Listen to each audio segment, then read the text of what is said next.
जय हिंद। जय हिंद बच्चों। चलो, मेरा पर्पस, मेरा टारगेट, पूरा का पूरा कंसंट्रेशन ऑन 10th स्टैंडर्ड। पीछे बोर्ड पे दिखा है सिमिलैरिटी। चलो, पूरे अलग अलग स्कूल के पैटर्न की बात कर रहा हूं मैं, because I belongs to pattern. मैं पैटर्न की बात कर रहा हूं। पूरे स्कूल के बच्चों की दावे के साथ कहता फर्स्ट चैप्टर सिमिलैरिटी सबका हो चुका है। टेस्ट भी आउट ऑफ मार्क्स है। सबको भरोसा आ गया, खुद पे भरोसा आ गया, स्कूल वालों को भरोसा आ गया कि चलो बच्चे परफेक्ट बन गए। नहीं बच्चे, हम गलती करते हैं। हमारा जो नॉलेज एक सीमित तक रखते हैं हम। क्या टेक्स्ट बुक का क्वेश्चन आना, टेस्ट लेना, आउट ऑफ मार्क्स आ गए, तुम खुश हो जाते हैं। तो तुम इतने खुश हो जाते हो कि जैसे कि एक एग्जांपल देता मैं, किसी बच्चे को स्विमिंग नहीं आती तो बच्चे ने स्विमिंग सीखना है, जिद पे आ गया और अपने पापा से बात की मेरे को स्विमिंग सीखनी है। तो ठीक है, पापा ने किसी को तो फोन किया, कोई स्विमर ट्रेनर होते हैं उनको फोन किया, मेरे बेटे को स्विमिंग सिखा दे। अब उस आदमी ने क्या किया, उसका काम है स्विमिंग सिखाना। तो उसके घर के बाजू में कहते स्विमिंग पूल, बहुत बड़ा स्विमिंग पूल है, वो बच्चों को ट्रेन करता है। तो जो उसके दोस्त थे जिन्होंने फोन किया उनको बोल दिया कि मेरे आपके बेटे को भेज दो मेरे घर पे, एड्रेस सेंड किया, सब बातें हो गई। ठीक है, पहले दिन बच्चा डर गया, फिर उसको समझाया कि बच्चा स्विमिंग कैसे करते हैं, कुछ रूल्स होते हैं, उसको फॉलो कर, तू डर मत। 3-4 दिन बस समझाया। उसके साथ वो ट्रेनर भी वो स्विमिंग पूल के अंदर गया, स्विमिंग करने लगे। फिर धीरे धीरे 8, 10, 15, 20 दिन के बाद, चलो 1 महीने के बाद बच्चों में कॉन्फिडेंस आ गया कि वो खुद ने महसूस किया, अरे यार स्विमिंग कोई बड़ी बात नहीं, मैं खुद जंप कर सकता हूँ। पहले स्विमिंग पूल में अंदर जाने के डरता था। 1 महीने के बाद उसने खुद ही मानना स्टार्ट किया। और 1 महीने के बाद 1 महीना ट्रेनिंग, 1 महीना खुद का एक्सपीरियंस, फिर उसने जज किया कि अब मेरे को तीसरे महीने से स्विमिंग करने की कोई जरूरत नहीं है, मैं स्विमिंग नहीं करने वाला हूँ। तो उसने ट्रेनर से बात की, पापा जो आपकी फी उसको आपको दे डालेंगे, थैंक्स फॉर स्विमिंग। अब बच्चे ने जज किया, क्या, अरे स्विमिंग सबसे आसान काम है, उसमें कोई बड़ी बात नहीं है, मैं स्विमिंग कर सकता हूँ। तो बच्चों में बातें होती है। तो कोई तो भी ऐसे, जैसे मैं एक आदमी हूँ, I am teacher of mathematics, तो वैसे उसमें कोई तो भी जो उसका ग्रुप था उस बच्चों के साथ, तो इस बच्चे ने उसके सामने बात की कि मैं आई एम एक्सपर्ट स्विमर। उसने कहा, देख भैया तूने स्विमिंग कहाँ सीखी? उसने कहा मैंने स्विमिंग पूल में सीखी, और वो एक एक्सपर्ट टीचर थे, उन्होंने मेरे को सिखाया। बिना हाथ पैर हिले भी हम स्विम कर सकते हैं, फ्लोट पानी के ऊपर कर सकते हैं, हर एक टेक्निक है, बिना कुछ, बहुत आसान है स्विमिंग। इसने कहा नहीं, तेरे में और भी बहुत कुछ बाकी है, तेरे को पता नहीं। अब वो जो गांव वाला बच्चा था उसने उसको उचकाया। किसको उचकाया? जिसने सिटी में रह के स्विमिंग सिखाई। तो उन्होंने बेट लगाई कि अरे चल किधर भी चल। तो गांव वाला बच्चा उस बच्चे को बोला जिसने स्विमिंग पूल में सीखी थी, चल मेरे गांव की तरफ, तेरे को स्विमिंग आती ना, तू प्रूव करके देख, मेरे को 1000 रुपये दूंगा, अगर नहीं आ गए तो तू मेरे को 1000 दे, तू 500 ही दे। चलो ठीक है, बातचीत हो गई। फिर एक दिन डिसाइड भी हो गया। गांव वाला बच्चा उसको मेरे गांव की तरफ लेके गया। आपे गांव नाम ले सकता मैं, आपे गांव मेरा खुद का गाँव है। वहां पे एक नदी है किनारे, गोदावरी नदी, जो कि यहाँ से जाती, पैदल से जाती है गोदावरी। बारिश के दिन थे, पानी आ रहा था, तेज पानी आ रहा था, डैम के गेट को ओपन किए थे तो पानी बह रहा था। अब उसने, जो गांव वाला बच्चा था, उसने उस पैठन वाले बच्चे से या सिटी वाले बच्चे से बात की, आपको स्विमिंग आती है ना? उसने हाँ आती है। वो ब्रिज पे लेके गया उसको, और ब्रिज पर लेके जाने के बाद बीच में जाके गए तो भी रुका, और फिर उसको धक्का दिया, बच्चा गिर गया। अब उसको स्विमिंग आती थी, तो इसलिए क्या हो गया, वो बूढ़ा नहीं, नीचे पानी के नीचे नहीं गया, उसको स्विमिंग आती थी, बस बहते बहते आगे जा रहा था। 10 मिनट हो गए, 20 मिनट हो गए। अब उसने बहुत कोशिश की कि मुझे कुछ भी करके किनारे पे आना है। स्विमिंग पूल के अंदर क्या होता था, पानी स्टेबल होता है। तो जैसे बच्चे ने कूदी मारी, वो जहां पे जाए, उसका दिल जहां पे चाहता है, मेरे को इस कोने पे जाने का, मेरे को इस कोने पे जाने का, मेरे को सीधा जाना है, वहां पे कोई प्रेशर नहीं था। पर्सनालिटी कब डेवलप होती है? जब तुम किसी प्रेशर को हैंडल करते हैं। अब स्विमिंग पूल में पानी स्टेबल होने के कारण वहां पे उसने कुछ सीखा ही नहीं, प्रेशर क्या होता है, एडजस्टमेंट करनी पड़ती है, वो कुछ पता नहीं, सिर्फ हाथ पे रिया ने स्विम करने का, इधर जाने का उधर जाने का। पर जैसे उसने नदी में कूदी या मेरे दोस्त ने उसको धक्का दिया, तब क्या हो रहा है, वो किनारे पे आने की कोशिश कर रहा, पर नहीं हो रहा। अब जिसने उसको धक्का दिया था उसको पता था, तो उसने पहले से ही अपने 4-5 दोस्त आगे जाके उनको अलर्ट किया था कि देख ऐसा कुछ तो भी होने वाला है, जब मैं फोन करूंगा उसको बचाना है। पर उसने बहुत कोशिश की नहीं, पर आखिरी में उसका प्रेशर छूट गया। वो प्रेशर जो दिमाग में आता है, अब क्या होने वाला, अब क्या, मैं बचूंगा कि नहीं बचूंगा, डर गया। जैसे वो डर गया, उसने चिल्लाना स्टार्ट किया, बचाओ सेव मी, बचाओ बचाओ बचाओ। हाँ, वो बच्चा बड़ा खुश होगा जो ब्रिज पे खड़ा था। तो उसने सामने वाले बच्चों को फोन किया, 2-3 बच्चों को, चलो कूदिए मारो अंदर नदी के अंदर और उस बच्चों को बचाओ। फिर वो तो एक्सपर्ट, गांव वाले बच्चे एकदम एक्सपर्ट होते हैं, बहती नदी में इस किनारे से कि उस किनारे पे जाते हैं, उतना कॉन्फिडेंट होता है। और वो कॉन्फिडेंट उन्होंने किधर से सीखा नहीं, खुद डेवलप किया है। फिर कुछ भी जाके थोड़ा 5-10 मिनट के बाद उसको बचाया, फिर किनारे पे आ गया। जिसको स्विमिंग आती थी और हो, फिर उनको बोला थैंक यू यार, तुमने मेरी जान बचाई। फिर वो दोस्त आ गया, तूने तो कहा था तेरे को स्विमिंग आती थी, वो लिमिटेड आती है। एग्जैक्ट सर, मुद्दा क्या आपका? चलो सिमिलरिटी चैप्टर पे आते हैं मुद्दे पे। तो जब तुम प्रेशर, पर्सनालिटी, जब बात होने वाली पर्सनालिटी, आउटे सर के बच्चे क्यों फैन है? मैं ऐसा कभी नहीं कहूंगा कि मैं हूं। किताबें पढ़नी पड़ती है, जब तुम किताब पढ़ते हो ना तो दिमाग शार्प होता है, और जब दिमाग शार्प होता है तो चीजें क्लियर कट होती है। जैसे कि सर तुम एग्जांपल दो ना, तुम कितनी बात कर रहे हैं? अरे यार बिल्कुल सही, एग्जांपल दे रहा हूं। चलो मैंने एक एग्जांपल दिया आपके सामने। चलो एक ट्राइंगल है, दिखाई दिया triangle, name of the triangle is ABC। यहां से यहां तक एक परपेंडिकुलर, ठीक है, इसका नाम है D। यहां से यहां तक एक परपेंडिकुलर, इसका नाम है E। यहां से यहां तक एक परपेंडिकुलर F। दिखाई दिया आपको? ABC is a triangle, AD is perpendicular, DE is perpendicular, DF is perpendicular। आपको क्या प्रश्न पूछा? देखो, दुनिया अजब प्रेम की गजब कहानी है। Find area of quadrilateral AEDF, या शो दैट। क्या प्रश्न पूछा?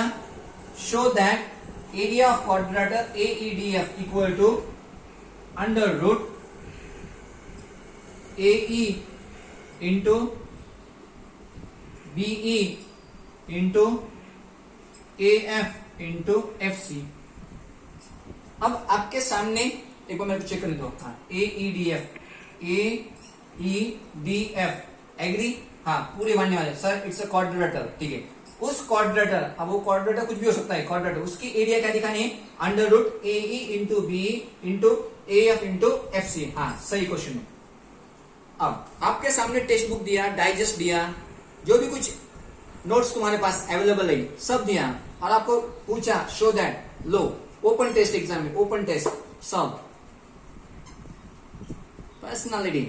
पर्सनालिटी डिपेंड अपॉन जो हमारे पास नॉलेज है, उस नॉलेज को तुम कैसे अप्लाई करते हैं, कब अप्लाई करते हैं? अपने मन से।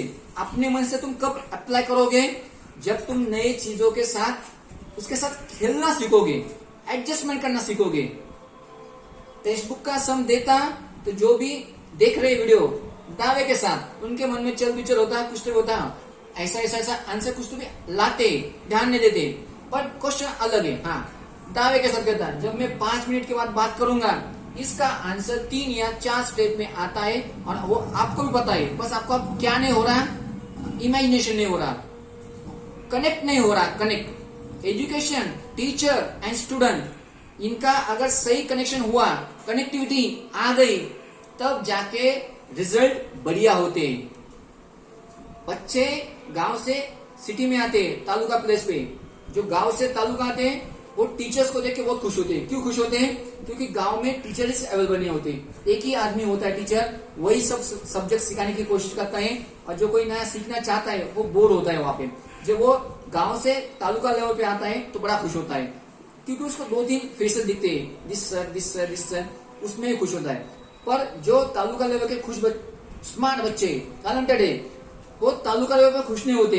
टीचर्स है वो कहा जाते हैं? डिस्ट्रिक्ट पे जाते हैं, और जो डिस्ट्रिक्ट पे वो मेट्रो सिटीज में जाते हैं। क्यों? It's a process. नहीं, हम खुश नहीं है, हमें जो चाहिए हमें नहीं मिल रहा है, तो चेंज द प्लेस। तो अब क्वेश्चन दिया सामने, सोचा नहीं आया, बताओ answer.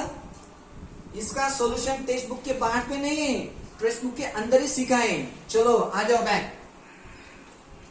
Property of geometric mean, क्या आपने सीखा? हाँ sir, property of geometric mean in right angle triangle ABC, BD is a right angle triangle. अगर राइट एंगल ट्राइंगल है, BD is perpendicular to the hypotenuse, तो प्रॉपर्टी ऑफ ज्योमेट्रिक मीन क्या कहती है?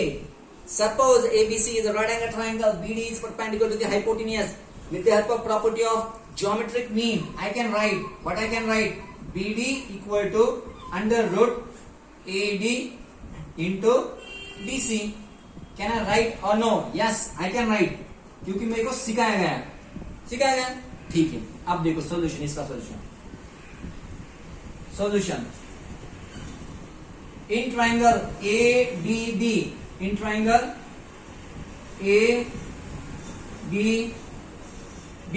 एडीबी क्या आप देख सकते हैं? हाँ, क्या वो राइट एंगल ट्राइंगल है? Yes. BE is perpendicular to hypotenuse. Yes, दोनों की बातें आ रही. देयरफॉर क्या?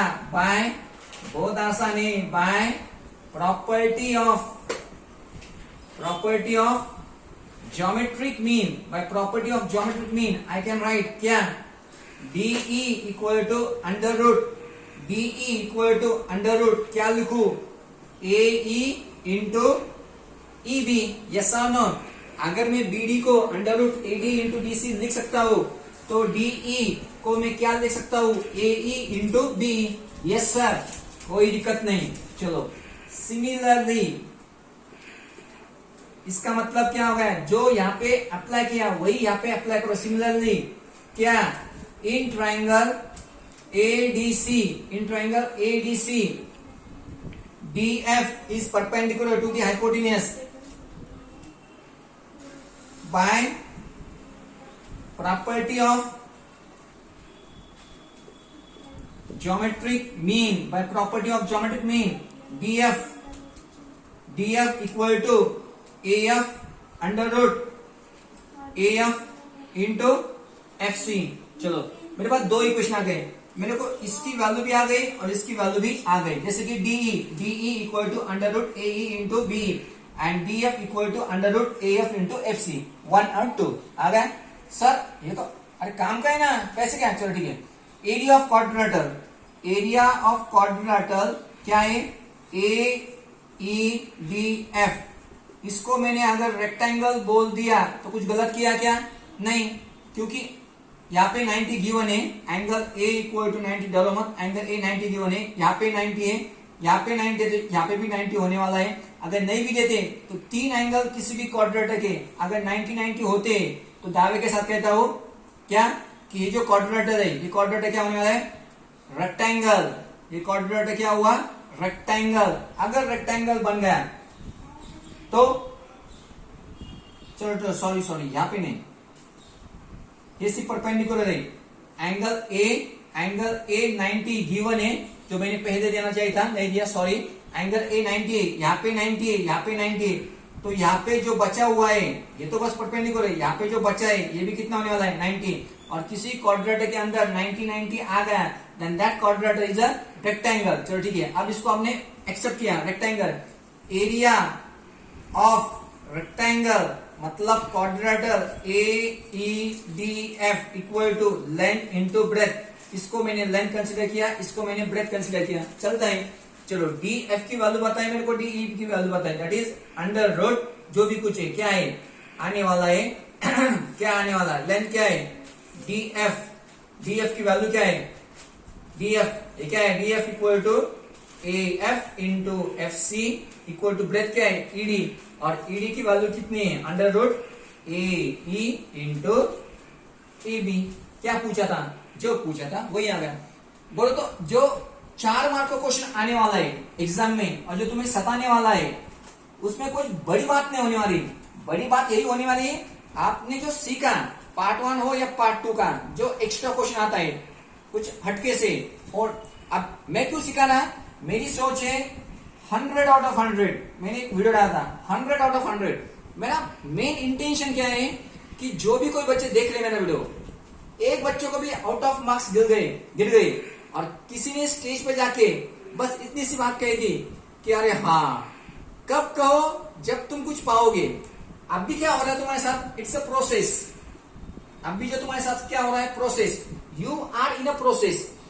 जून, जुलाई, अगस्त, सितंबर, अक्टूबर, नवंबर, दिसंबर, जनवरी, फरवरी तक। It's a process. और प्रोसेस हमेशा इट इज पेनफुल। मैंने क्या कहा, प्रोसेस इज ऑलवेज पेनफुल। वो आपको डर देंगे, आपकी जो इच्छा है वो पूरी होगी क्या नहीं किसी को पता नहीं। पर प्रोसेस का मतलब होता है तुम्हें हर रोज 3 घंटे या 4 घंटे पढ़ाई करना है। प्रोसेस है, तकलीफ होने वाली है, तुम्हारी जो भी इच्छा है सबके उसके विपरीत होने वाला है, सब बंदो। फिर क्या है, प्रोसेस के बाद क्या आता है, प्रोसेस के बाद आता है क्या आता है, रिजल्ट। रिजल्ट तुम्हें खुशी देने वाला है। रिजल्ट क्या देना है, खुशी देना है। जैसे कि हम किसी शादी में गए या किसी प्रोग्राम में गए, बड़े नट टटके जाते हो, तो हमारे अंदर एक सोच होती है कि जब मैंने डेकोरेशन किया, खुद के इस पर डेकोरेशन किया, नया dress, hair style change, shaving बीविंग, खुद का एग्जांपल देता हूँ, सब नया ड्रेस, नया शूज, हेयर स्टाइल एकदम टकाटक हो गया। तो मेरी अंदर से सोच ये होती है कि जितने भी लोग यहाँ पे प्रेजेंट है, एटलीस्ट आधे लोगों ने तो मेरे को आके मिलना चाहिए। Hello sir, you are looking nice, handsome, gentleman. हालांकि मैं बात नहीं कर सकता हूँ, पर मेरे अंदर ये उम्मीद होती है, मेरा पूरा ध्यान खुद पे होता है, क्योंकि मैंने 5-1 हजार रुपए का शर्ट पहना हुआ है, 3-1 हजार रुपए के जूते पहने हुए हैं, और कुछ भाव दो, मेरे को अंदर से फीलिंग्स होती है। और फिर कोई आके बोलता है मेरे को, sir can I have a selfie with you, मेरा फोटो खींचता है। फिर मैं भी कहता हाँ, take my photo in my phone also. फिर वो फोटो मेरा खींचता है, कितने 1 या 2 सेकंड में देखता हूँ। फिर सब प्रोग्राम खत्म होने के बाद मैं अपना खुद का फोटो कितने बार देखता हूँ, क्या भारी दिख रहा, I am looking so gorgeous, कितना सेकंड। तो देखो कितनी खुशी होती है। ये तो फोटो मैंने अपनी खुद की खींची है एक छोटे से इवेंट में। आप मानो प्रोसेस में आपको जितनी भी तकलीफ होने वाली है, इसका सही में एकदम अंदर से फीलिंग्स, जो आनंद, जो उत्साह होता है, वो कब आने वाला है, रिजल्ट में। जिस दिन तुम पैटर्न से टॉप करोगे, टॉप 1, चाहे वो लड़का हो या चाहे वो लड़की हो, और आपकी तस्वीर न्यूज़पेपर में आने वाली है। आप जरा सा सोचो यार, मैं क्या कहता प्रोसेस, इसमें जितना दर्द होने वाला है, एक्सेप्ट करो। क्यों इंतजार करो, मार्च में जो एग्जाम होती है, इंतजार करो। एग्जाम होने के बाद भी जून फर्स्ट वीक में जब रिजल्ट आने वाला है और आपकी तस्वीर न्यूज़पेपर में आने वाली है, और आप किसी से बात भी नहीं करते हैं, आप घर से बाहर भी नहीं निकले, जैसे पेपर में आपका फोटो आ गया, जो आपके होते हैं ना दोस्त, वही सबसे भाग के आते हैं, अरे कहाँ गया, तेरा फोटो आया पेपर में, आंटी आपके बेटे का फोटो आया, क्या हुआ। फर्स्ट इमेजिन करो आप कितने खुश होने वाले हो। तो इससे मैं तुमको हाथ जोड़ के कहता हूँ, बच्चों जो भी तकलीफ है अभी एक्सेप्ट करो, क्योंकि 10 की एग्जाम जिंदगी में दोबारा नहीं, no recall, no once more. हाँ, फेल हो गए तो वंस मोर, पर पास हो गए, 35 लेके भी पास हो गए। और जो बच्चा एग्जाम अटेम्प्ट करेगा वो बच्चा पास होने वाला है। फेल कौन होने वाला है, because of any reason, emergency, वो बच्चे ने पेपर दिया ही नहीं, उसके साथ ही होता है कि वो बच्चा फेल होता है। नहीं तो एट द मोस्ट 99% नहीं, 100% अपना तो इतिहास, हिस्ट्री पढ़ने में से कि हर कोई बच्चा पास होता है। पर पास होने से तुम कुछ अचीव नहीं करेंगे बच्चों, क्योंकि लास्ट ईयर के जो बच्चे, अब रियल एक्सपीरियंस है, जो बच्चे पास होके 80% 90% लेके बाहर गए अच्छे सिटीज में, क्यों, फॉर हायर एजुकेशन जाना भी चाहिए।